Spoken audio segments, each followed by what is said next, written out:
Hello, everyone. Hope you're having a fantastic day. My name is Kmart, and I want to talk about some basketball.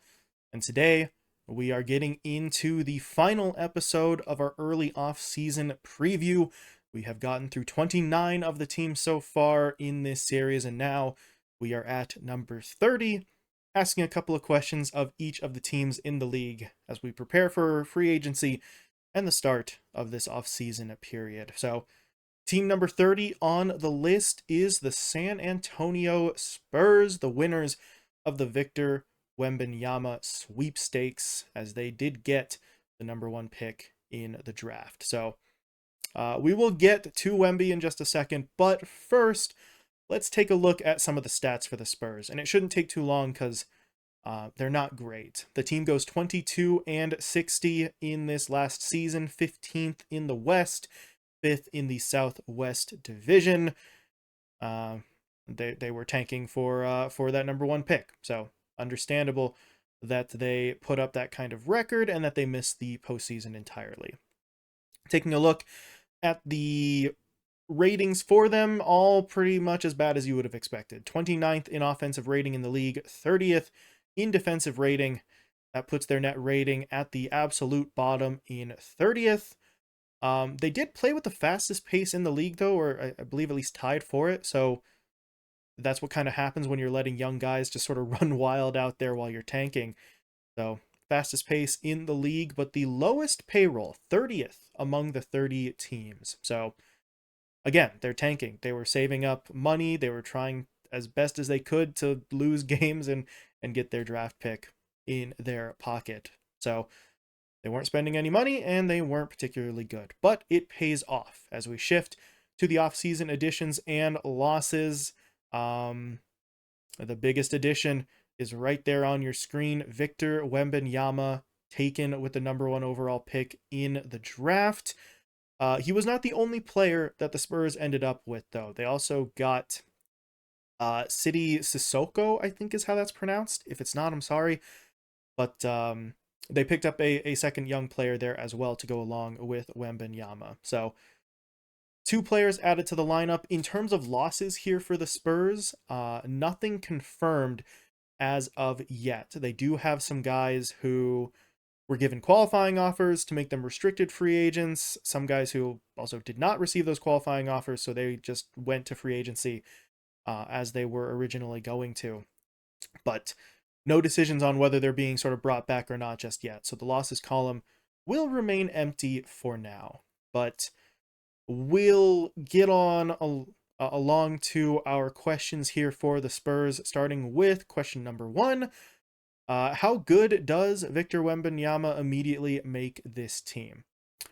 Um, if the only major move that the Spurs make this offseason is drafting Wembanyama, then the answer is better, definitely, absolutely, but maybe not good enough. This team was truly awful last year. There's no getting around that. They were a very bad team. And some of that is certainly attributable to the fact that the Spurs were trying as hard as they could to lose without just straight up throwing games intentionally, because, the league kind of frowns upon that. But um, not all of it, right? They were still pretty bad, even outside of the sort of trying to lose games aspect. Adding Wembanyama to this roster absolutely improves it, as long as he lives up to some of the expectations that have been set out for him. But even the best initial performance from Wembanyama will not bring this team immediately into the playoff race. If we take a look back at recent history, the number one picks have improved their teams with relative consistency, right? Picking some examples here, Paolo Banchero with the Magic, Cade Cunningham with the Pistons, Anthony Edwards for Minnesota, Zion in New Orleans, DeAndre Ayton in Phoenix, Ben Simmons with the 76ers, at least initially, and Karl Anthony Towns also with the Timberwolves, are all guys who are taken number one within the last 8 years or so. And they all improved the teams that they were drafted to in their first season. There is no denying that. But those teams were still bad in that rookie year. In fact, of all of those guys that I just named, all those players, none of the teams that drafted them won more than 34 games in that player's rookie season. And that squad that did win the 34 games was last year's Magic squad with Paolo Banchero. So, by the standards of all of the other, good to great number one picks in recent years, Wembanyama still should not be enough to shift the Spurs up by a crazy number of wins. They had 22 in the last season.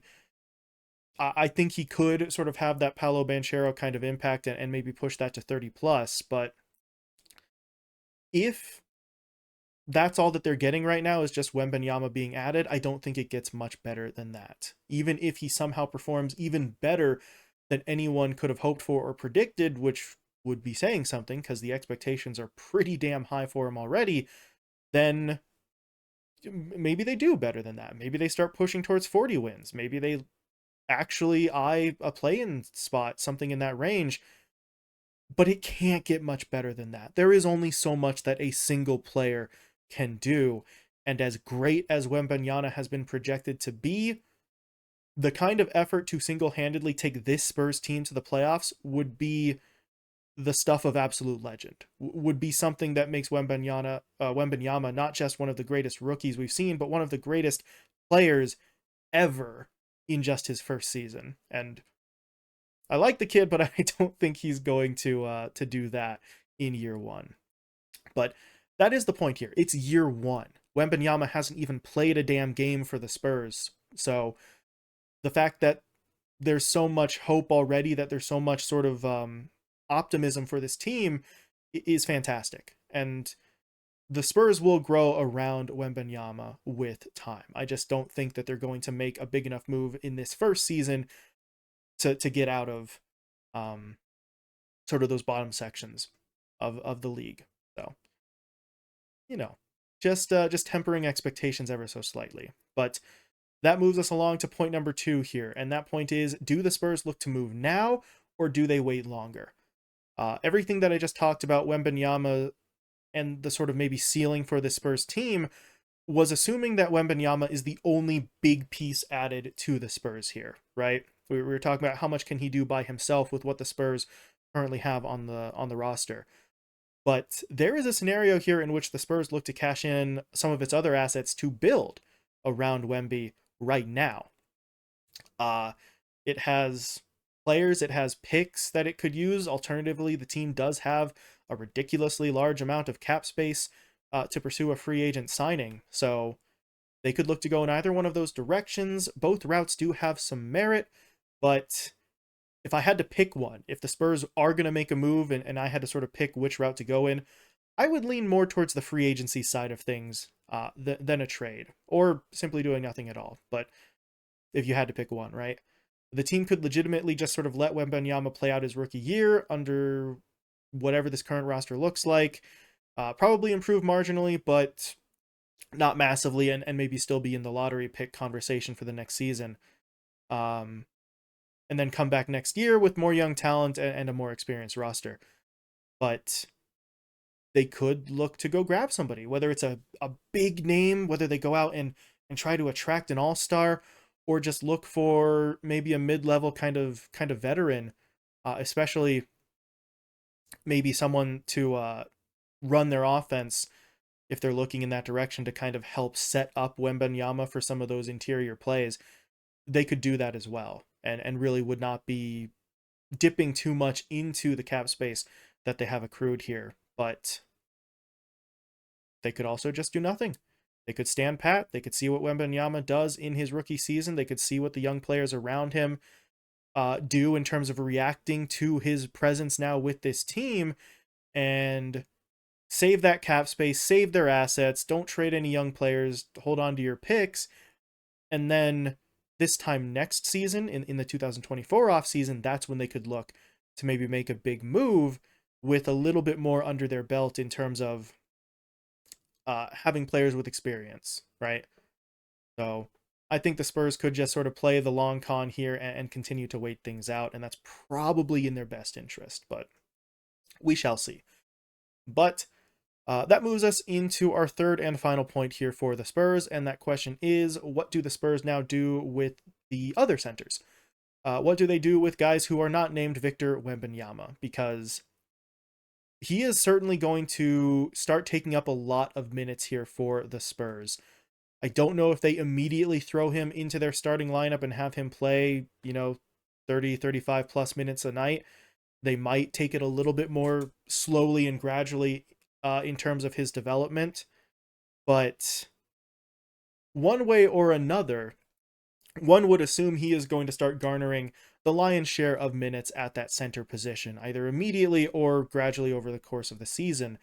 So, what does that mean for the multiple centers that the Spurs currently have on the roster and some of their potential free agents? They've got guys like Kem Birch and Zach Collins, who are both under contract for next year, who could maybe be kept as backups, could also maybe be moved. You've got guys like Sandro. I am going to get this name so wrong. Mamu Kalashvili? I'm sorry. It's on the screen. I'll put it up there. I have no idea. I apologize. But guys like him, guys like Georgie Dieng, they are free agents. So maybe they don't look to be brought back, but they were able to contribute some minutes to the Spurs last year. Of course, last year they were tanking. Last year they didn't really care about who got what minutes outside of maybe some of their key young players. So honestly, this isn't really a big deal for them in the slightest. The latter two guys that we were talking about could probably just be let go unless they're willing to accept maybe like a minimum deal for their service time. Guys like Collins and Birch will both be in the last years of their contract this season, and their combined pay is just 14.6 million. So play him, don't play him, keep him around in case Wembanyama isn't ready to go right away. They're not very expensive, and their numbers will be off the books at the end of this upcoming season anyway. So I say keep him around. If one or both of them continues to play well, then maybe even keep them long term. Wembanyama will need a backup. You can't have him go out and play literally every minute of every game at the center position. So, if one of them can slip into that solid role as your backup, then retaining them would be wise for the Spurs and wouldn't really cost them much money either. So that's the answer. What do they do with the centers?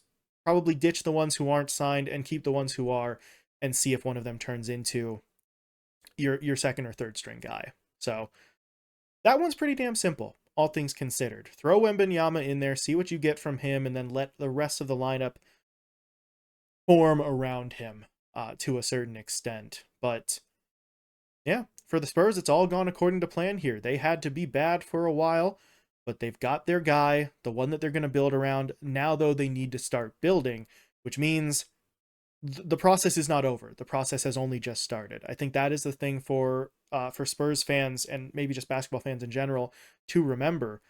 The team being this bad was to get Victor Wembanyama, but now Wemby has to develop. He has to take the time to become the star player that they hope he can be, and the Spurs need the time to build a lineup around him. They're not just going to immediately jump up to contention right this second. So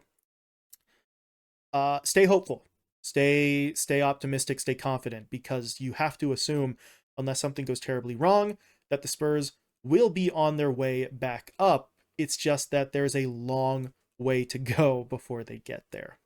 So that is going to do it for the Spurs. Please feel free to share your thoughts with about how you think the season is going to go. What are the expectations for Wembanyama? How much do we think he takes onto his shoulders immediately in terms of being the leader here for the Spurs, and what do you think his stat lines look like?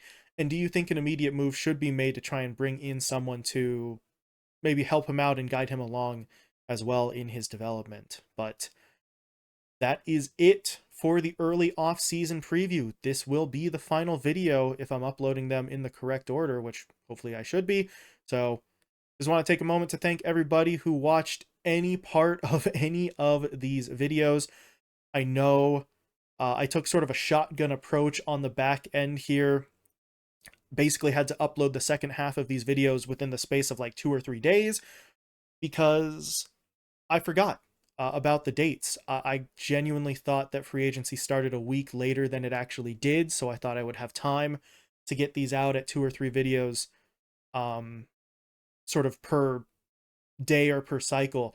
And obviously, with the date being when it actually is, not when I thought it was, that schedule was not going to work. So I just had to scramble to get all of these out as quickly as I could. So apologies if I just ended up sort of spamming the crap out of people, both on YouTube and on Twitter, but I really did want to get all of this done sort of before free agency, or at least within that first day, so that this stuff wasn't all immediately irrelevant. So at least in terms of recording, we're good on that front. Free agency hasn't started yet. By the time this gets edited and put up, that probably won't be true, but I did my best. So again, thank you so much for watching this video. Thank you for watching any part of the early offseason preview series, and I will talk to you all later.